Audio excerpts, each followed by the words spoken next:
Assalomu alaykum aziz kuzatuvchilar. Ko'rib turganlaringdek bizda 3-iyun sanasi kotlovlarimizni tekshiruvdan ilganmiz. Yig'uv jarayonida o'tgan kotlovlarimiz 7-22 kilovatlik va AVP modellari 28 kilovatlik.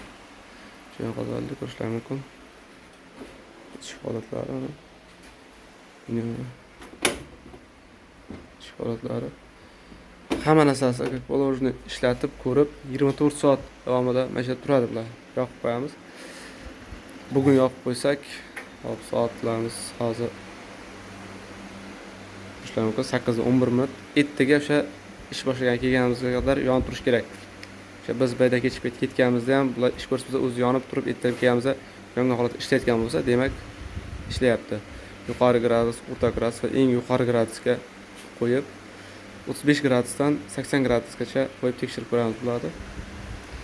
Чтобы ertaga uyda xaridor olganda, uyga borganda muammosi ishlashi kerak.